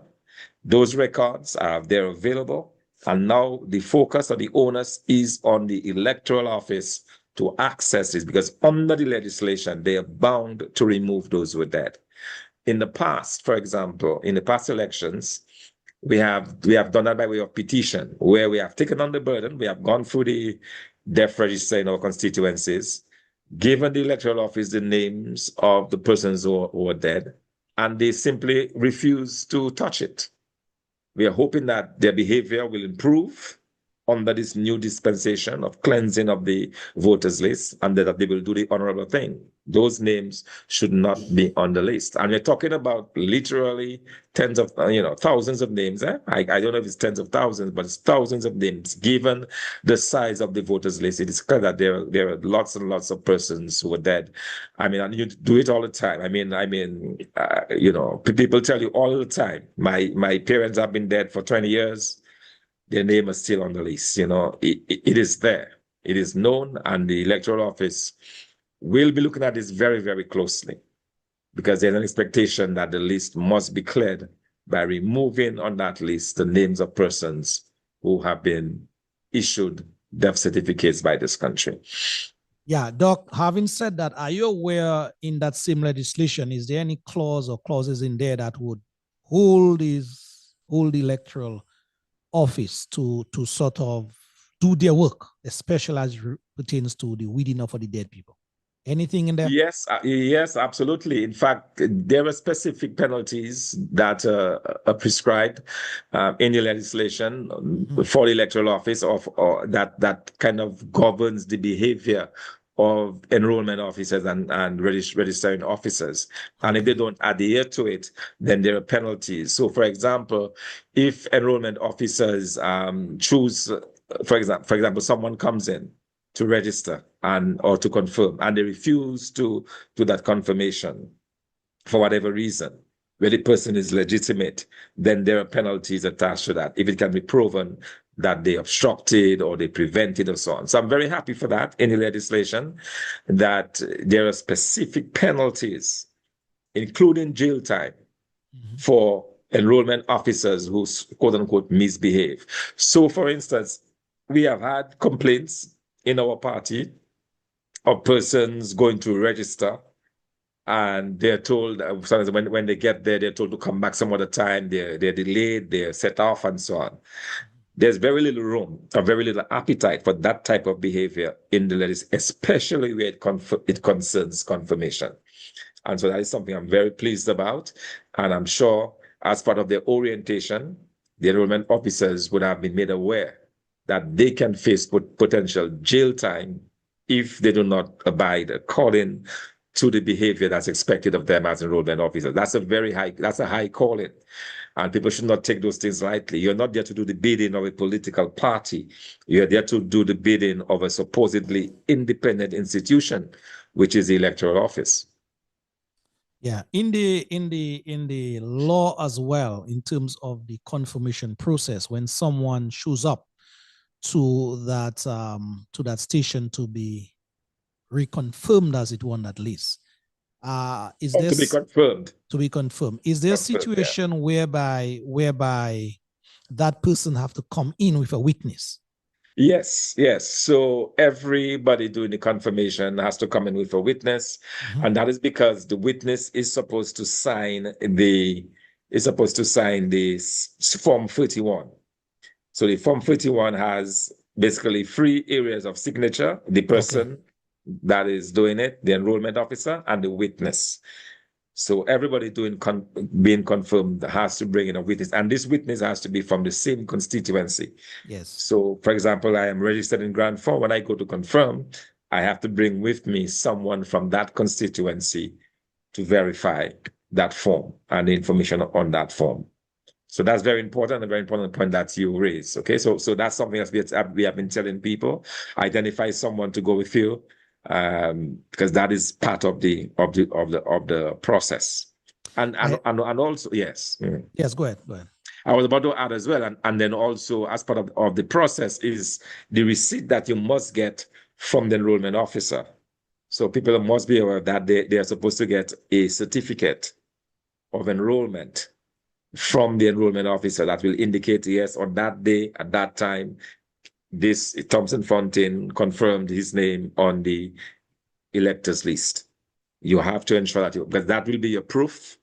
If for whatever reason, when the list is posted, you don't see your name on that posted list, you can say, hey, what has happened? Here is my receipt or my certificate that confirms that I, in fact, confirmed that my name does not appear on that list. So there's a lot to look out for, a lot to be aware of.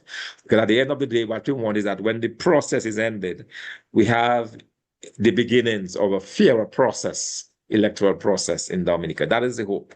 But all of that we have to be mindful of, and we have to be very careful as we go along. Indeed. Doc, I know you're not a lawyer by profession, but I'm going to sort of have you put on a sort of legal hat. I see Joshua Francis is there listening and watching. So Josh would maybe be in a better position to answer that question. But Doc, based on your going through the list and going through the laws as pertains to the confirmation process, why do you think that the people who sort of put that law together, the intent of them in terms of the witness, that witness? of having okay, I thought you were in a different direction. I thought the question was why do you think they went the confirmation route as against No. the Why? No. registration? What is the law trying to say in terms of the process by bringing along a witness? I think that is in most legal type agreements, and I'm sure the lawyers will confirm that you tend to have a witness. All right. In other words, having a witness is some kind of legal confirmation that is required, and that could be what the thinking is. That legally you're getting this person to say, yes, I testify that this information is correct. I know this individual, and I can attest to it, and I'm signing on to it. Yeah. Sure. And I think I read somewhere in the good book, the Bible that is, it is said there, it is recorded somewhere. Can't remember the verse off my head, but in the presence of one or two witnesses, let truth be established. Here we go. So I think precedence was set all the way back when. Yeah. Yes, indeed. And in terms of the consequences or penalties, punishment for these witnesses now, or that witness, anything the law speaks to? Yes, I don't remember the exact punishment, but anybody that's involved in that process has some responsibility. So if you go and you say, well, yeah, this is Thompson Fountain, and in fact, it's not Thompson Fountain, but it's Samuel James, then there are penalties as well, because that would be misleading, and it would be a means of trying to defraud the system. So there are penalties for that type of behavior. Again, the whole idea is that to ensure that you have a process that is respected, a process that is clean, and that it is not tampered with. True. Yeah. Althea Rennie writes, Mr. Fontaine, the initiative to assist persons in accessing their relevant ID is very important since it may serve as an incentive, because acquiring this document will incur some level of cost for travel, photos, etc. So that person is just basically agreeing with your comments earlier. Yeah, absolutely. Something that we identified very early on, because it's just the nature of the country. I mean, we are living in a country where it's a struggle for persons to get $60 to go and do that process. That is the reality on the ground. And so, we understand that, and we are trying our best to work with it and see how best we can assist, So thankfully for us, there is a process where you can, with a letter, you can actually access information on someone's behalf at the registry. Okay, so for example, if somebody doesn't have to just go to town just to get a birth paper, they can ask a friend or a relative to help them out, or even someone within the party by giving them a letter that will be accepted by the office. So that is a good thing. At least it makes it easier. It takes away some of the pressure on the cost. So we're looking at all different means, because the birth paper is critical and central in all of this, and how we can help them. We have heard reports of individuals promising to give persons passports and so on. Okay, again, the same thing I talked about, the unchecked influence of money in the system. That seems to be going around. I met at least two people just this weekend when we were in the Lapin constituency. We met this person who said, two individuals who told us that, in fact, two of them, and it's important, it's interesting that I mentioned that on a radio program, and one caller accused me of lying. But again, when I was in that home during the week, this individual said to me, "Oh, but I've already confirmed. They came there, and I gave them a copy of my social security card and a copy of my birth paper." So as far as this individual was concerned, they were already confirmed. I had to explain, well, that is not the confirmation process. You still have to go physically with a witness to the enrollment office, but in their mind they were already confirmed. Okay, so it's clear that there is some work being done, that persons are going around trying to get this, and so and offering things. But for us, what we attempting to do is just to be able to facilitate the process and make it as easy as possible for individuals to be confirmed. Yeah, I realized, Doc, that read this confirmation process, that it has a lot to do with legal matters, legal issues. Do you guys have any lawyers on board helping you guys along the way?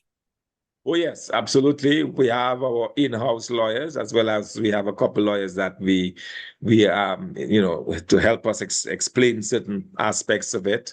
And also interpretation. And interpretation is such a critical thing, because I remember that sometimes lawyers don't always agree on the way something will be interpreted. And one such example is, we were looking at the part that spoke about confirmation in Dominica, but it is kind of vague, because it is really at the discretion of the chief elections officer.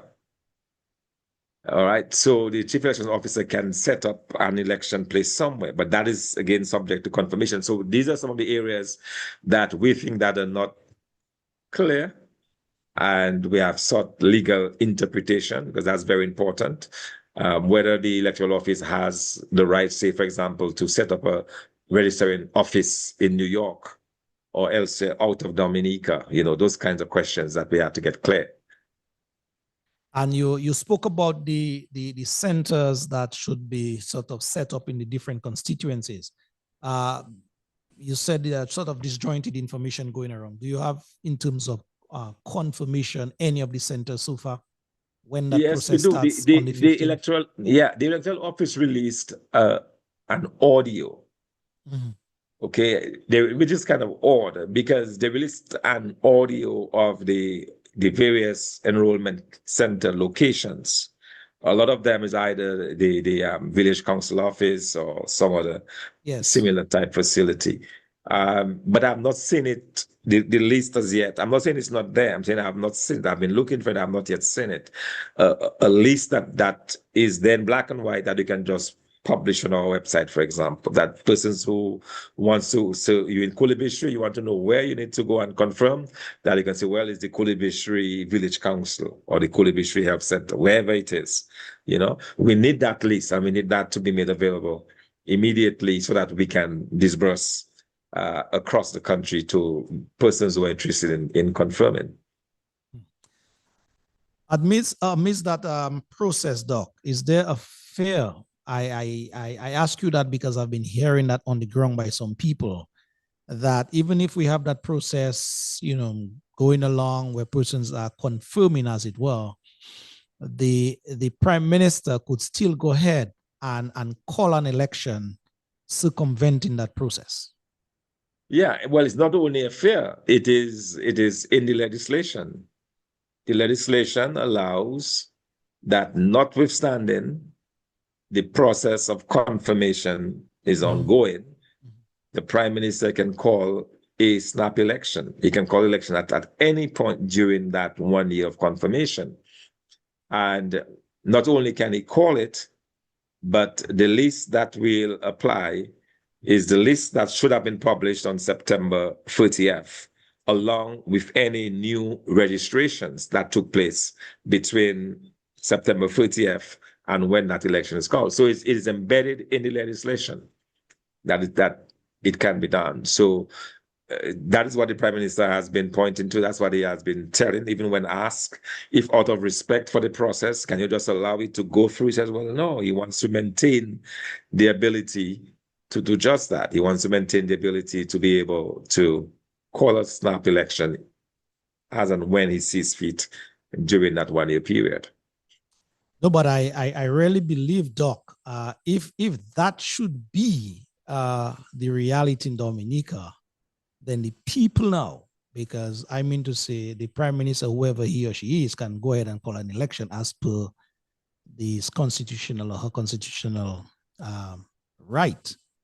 But it is the people now that have to be so educated to basically tell that person, by the power of their vote, that will not happen, that cannot happen, and by no means that should be made to happen under those sort of gray areas as it pertains to that process being short-circuited. Yeah, absolutely. And I find it highly suspicious that you would engage in a process that everybody believes is required, a process that has seen persons lose their personal liberty, has been jailed for several days over this. Yeah. The torturous nature of this process, always begging, always pleading, always asking. Everything that has happened, all the blood that has been literal, not literal blood, but all of what has happened with regards to this process. And at the end of the day, you just disregard it and go ahead with an election. That I think would be an extremely poor taste. But then again, when election is not about what's right, but about political survival, then anything can happen, because that's what it is. I think there's a certain level of desperation that we've seen within this administration that it would not surprise me if this whole process is disregarded, because there is a fear that if in fact you do have a clean voters list, that you will not survive any election after this.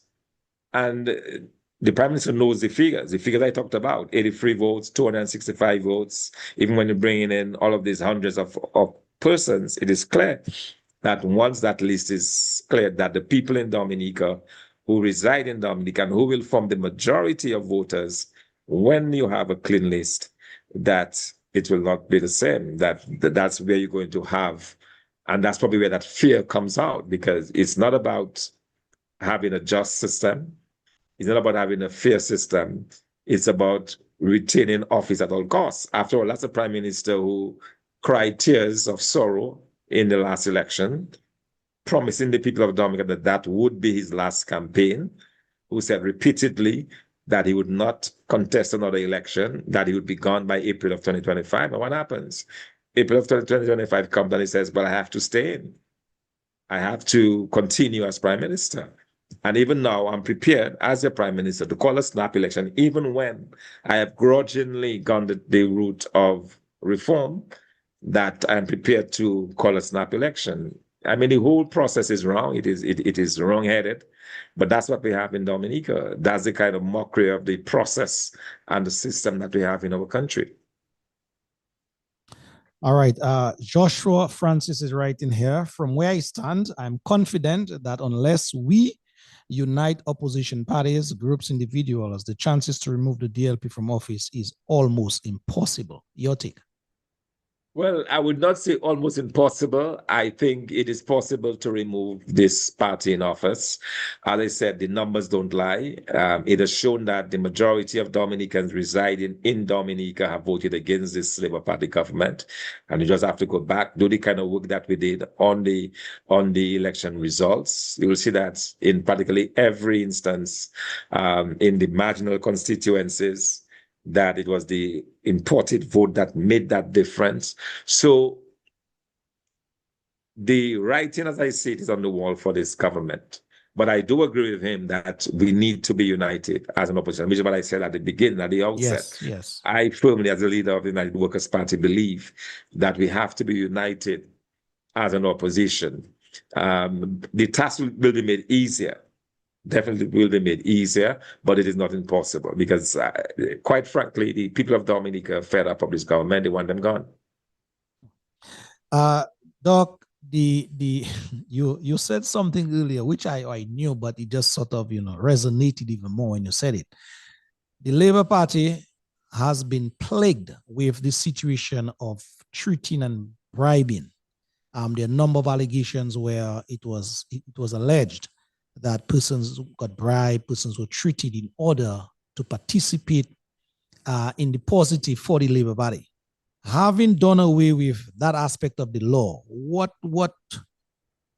are you thinking? What are you feeling? I'll tell you this.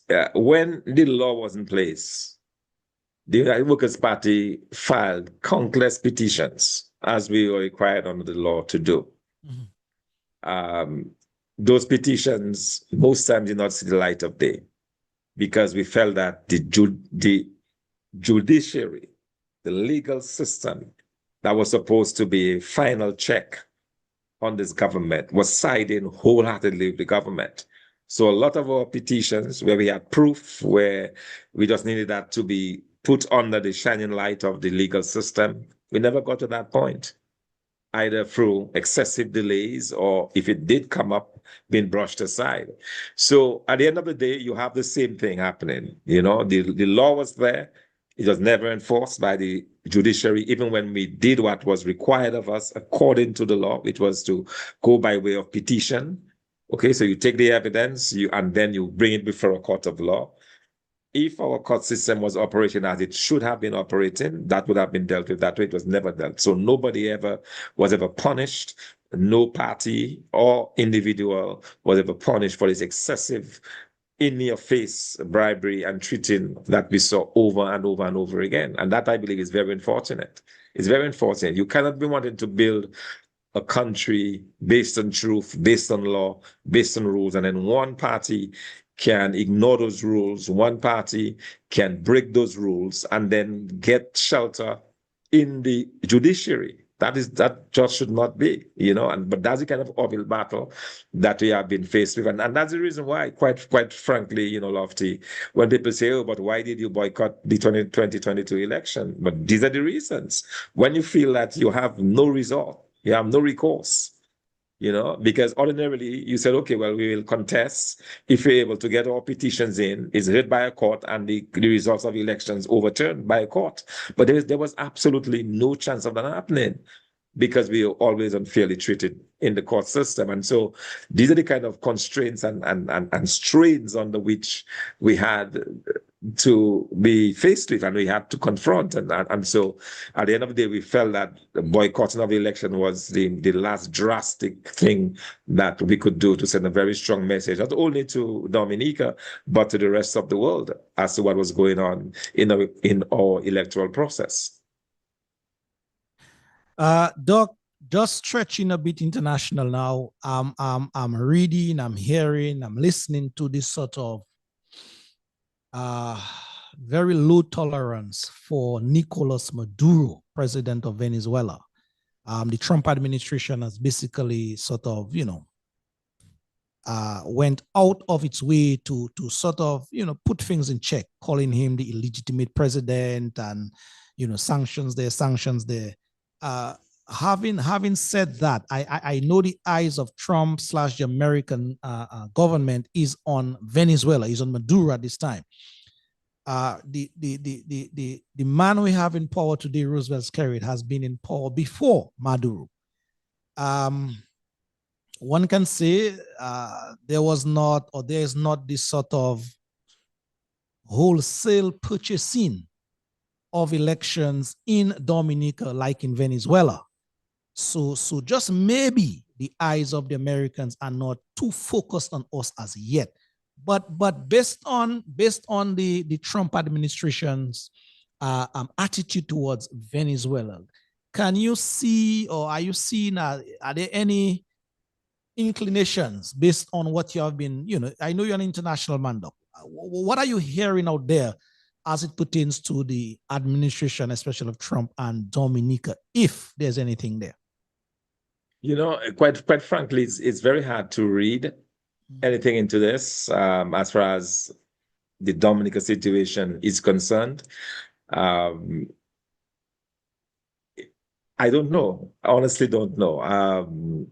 What we have seen, though, is that the Trump administration has adopted a posture with respect to the CBI program.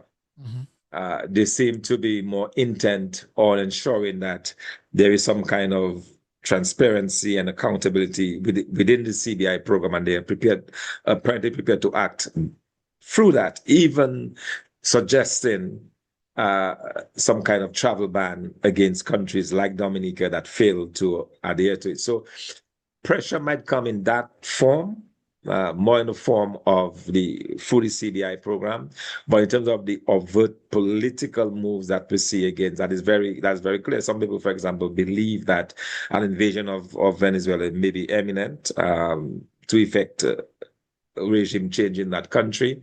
One simply does not know, you know, and just have to wait and see. But it is also important the way that has kind of split the CARICOM community. CARICOM is no longer speaking as a unified voice on this. We've seen President Bissau of Trinidad and Tobago making very forceful statements with regards to support for the Americans. We see other countries more or less kind of, shying away from those kind of upfront support or so it's really a mixed bag, so we have to wait and see what transpires with regards to that relationship. But I think at least in the very near to medium term, what will feature more prominently with respect to Dominica and the US relationship will surround the Citizenship by Investment program. Indeed. Having said that, though, the Organization for American States, they as an organization came here a number of times to sort of, should I say, supervise, observe our electoral process. And through their words, they have given us a tongue lashing. And so I would want to think through that agency, then something may be filtered through to the administration so that something in the future, we can maybe look at that in the future. Yeah, the OAS, as you said, and the US is a big part, a big player in the OAS, and they have been very clear that our elections are neither free nor fair. The Inter-American Foundation for Justice, or something to that effect, which is the human arms part of the OAS, did issue a very strong statement following the March 19 events in Dominica that saw our detention. They expressed their concern about the voting process in Dominica and whether or not there were in fact breaches of human rights and all of that going on in this country. So there is a lot of concern, mark you.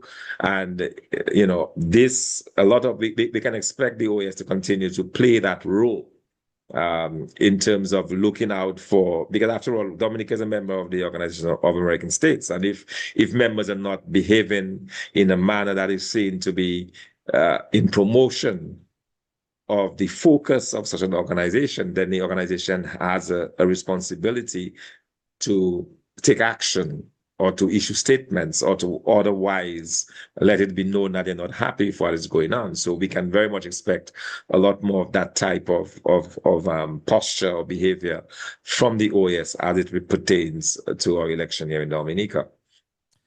Yes, Arundel Thomas writes here, please note that in response to your question,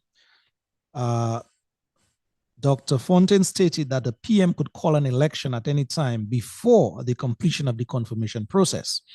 On that basis, on the basis that the list that should have been published on September 30th. However, that list was not published according to the legal requirement, he adds. Hence, so he's asking now you, Doc, does that mean that there is currently no legitimate list on which to call an election? That's the first question. Second, does this also mean that the Electoral Commission has violated the law? And if so, what are the consequences for such violations?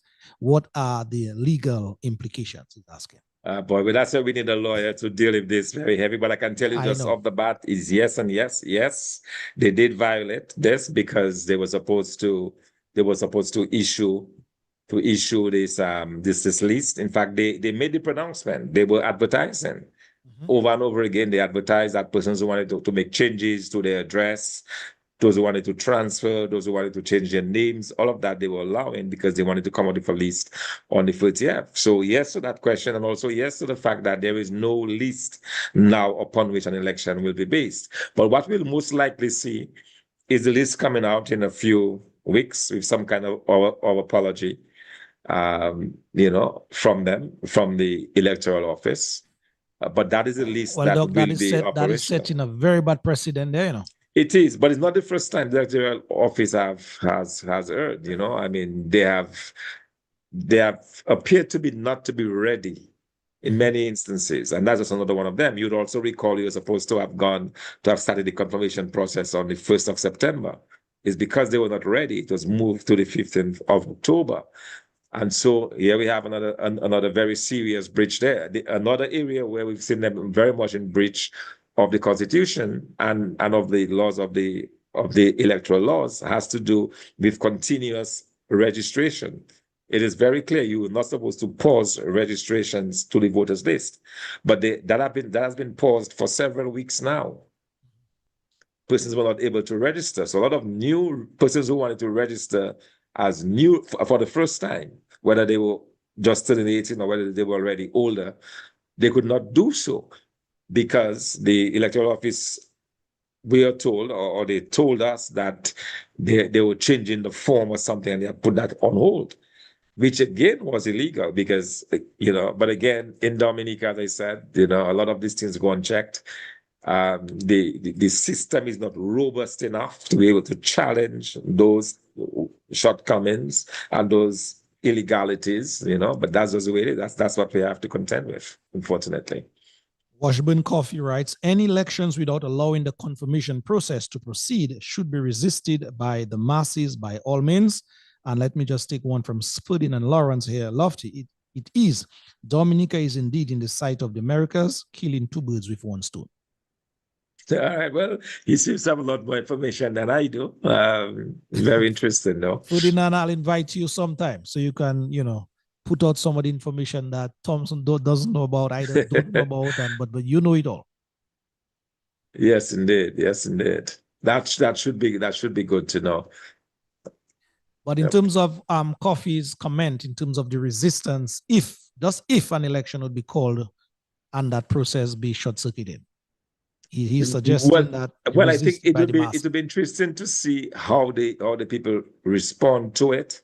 Mm-hmm. If it happens, we hope it does not. But if it happens that there is a snap election before, it will be interesting to see what the response of the people are. I mean, because the law allows for it, I, as a leader of a party, cannot be agitating publicly. I understand that people don't obey the law. I mean, mine is one to encourage persons to always obey the law, and that's what I'll continue doing. But it's something that, we continue to hope that will allow the process to go. But at the end of the day, individually has a right to react to or to respond as they see fit, which is their rights to do under our constitution. So, yeah.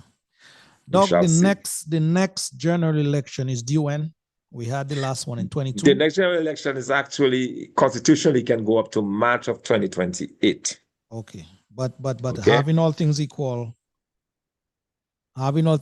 27. No, well, March 2028 is when, because it is not 5 years after the election. Mm-hmm. It is a month after the holding or the sitting of the first parliament following the election. Parliamentary sitting. Okay. Yes, okay. yes. And the first parliament was in February of 2023. And it did so take about 3 months. 5 years from that time, yes. Okay, so we're talking about March 20. It can go up to March 2023. Yeah.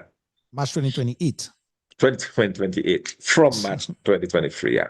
Yeah. Okay. Doc, we are on the hour in terms of bringing the program to a wrap. Anything else you want to plug in there before you leave? Mine is, I think, is one to offer hope to the Dominican public, to let them understand that our better days are indeed ahead of us.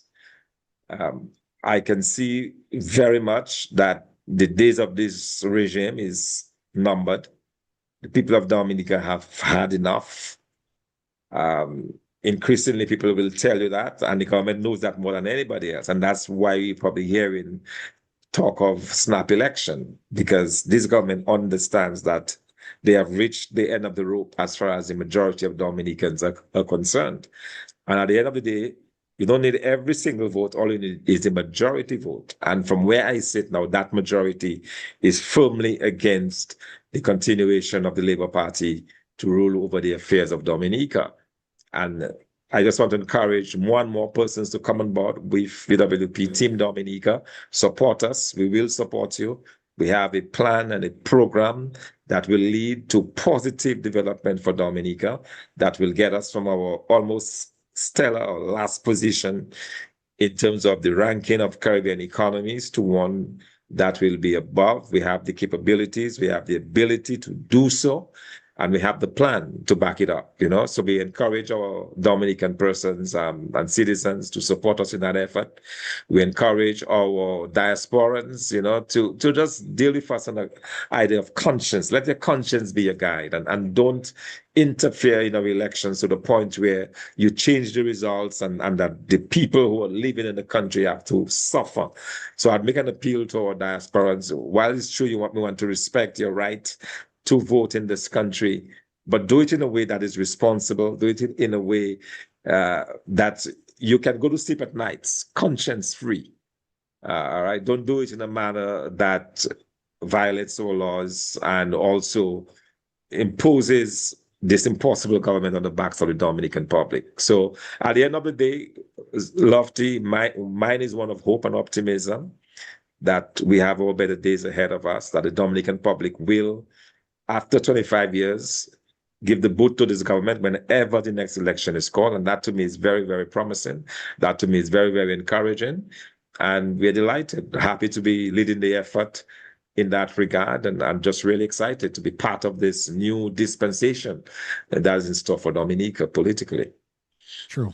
Finally, Joshua Francis writes here, we should be alert and prepare for the next general elections. And I just want to ask you again. He seems to be suggesting a snap election in that. Well, that is what Joshua writes. We should be alert and prepare for the next general election. That's what Mr. Francis is writing here. And so on that note, I just want to ask you again, Doc, would you make that final call or that appeal again for opposition forces, individual groups, whatever it is, to sort of have that kind of conversation so we can ensure the objective of removing the LP once and for all through the ballots that is, and then ushering in this new era of a political climate in Dominica? Indeed. So as a responsible political party, ours is one to help shepherd, to help guide, to help lead the opposition forces against this government, because we believe that a united opposition is absolutely critical in defeating this Dominica Labour Party government, and we'll continue to do everything possible to ensure that we get to that place where we all speak with one voice, where we all act together, and where we all work diligently to bring an end to Labour Party rule in Dominica. Yes, Doc, if there's not anything else you'd want to say, shout out anyone. Thank you very much. Well, thank you, Lofty. It's been a pleasure. Thanks for having me. I really enjoyed it, and was thankful for the opportunity to at least discuss this very critical matter of national importance to all of us. Indeed. Thank you, Doc. Thank you. Do enjoy what is left of the night and a productive week ahead. All right. Thank you very much. Thank you. Thank you very much indeed. So, yes, folks, you have been listening to a conversation with none other than Dr. Thompson Fontaine, the leader of Team Dominica in Dominica. You also heard from Dr. Kevin Laurent earlier, an activity where he's calling all men this Saturday as to a very important activity at the DADP office on Federation Drive, where men will be, just having conversations with men, pressing flesh before the men as relates to issues that specifically relates to men. So yes, our two guests for tonight, Dr. Kevin Laurent and also Dr. Thompson Fontaine. Thank you very much for your eyes and ears. Let's do this one. We started with this one. We're going to end with this one, Freedom of Dominicans.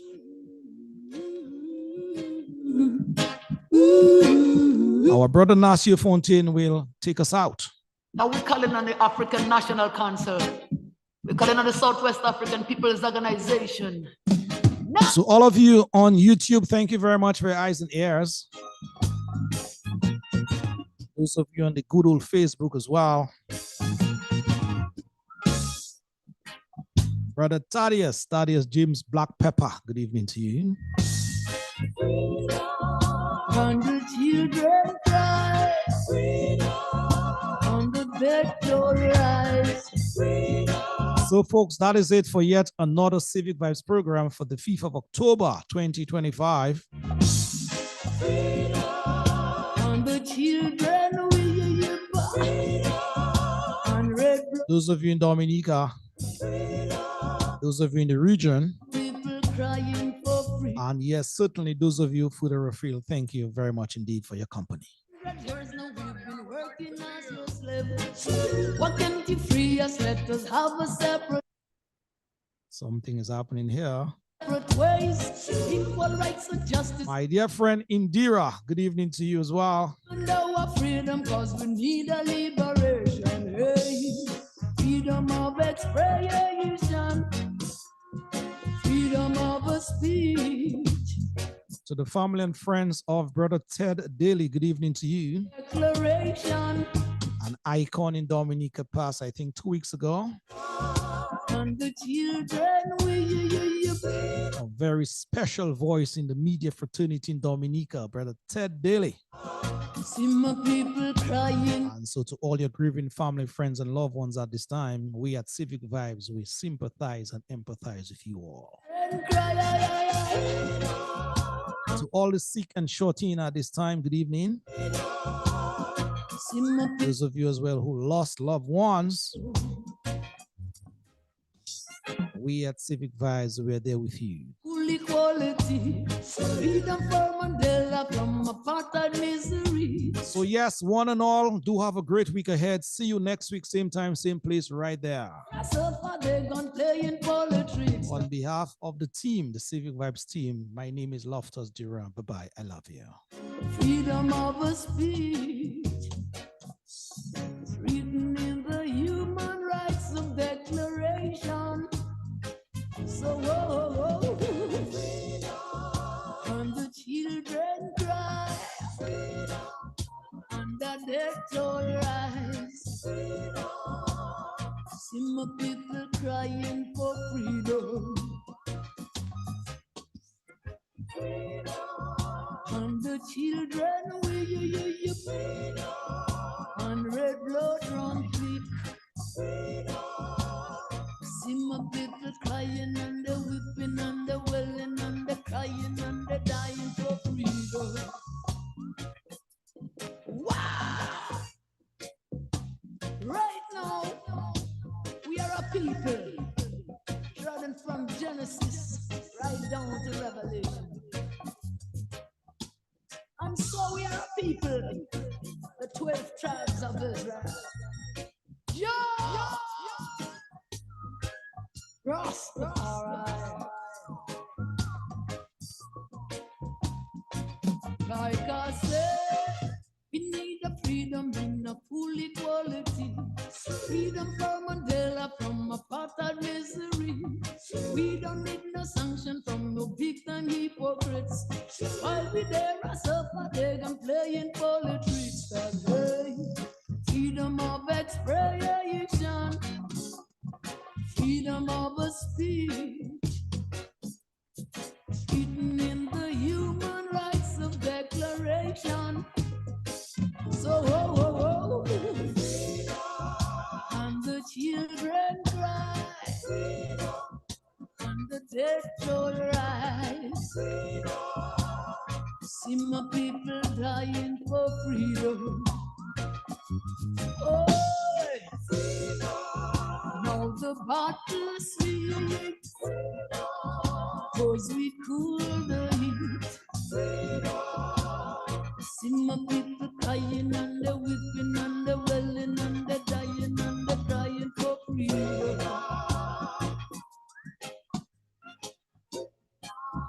No, we realize freedom of the legalized. See my people crying for freedom.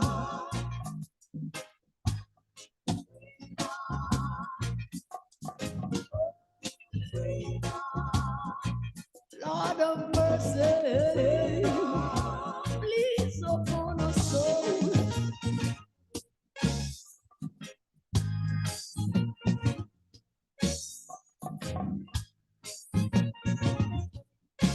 Wow!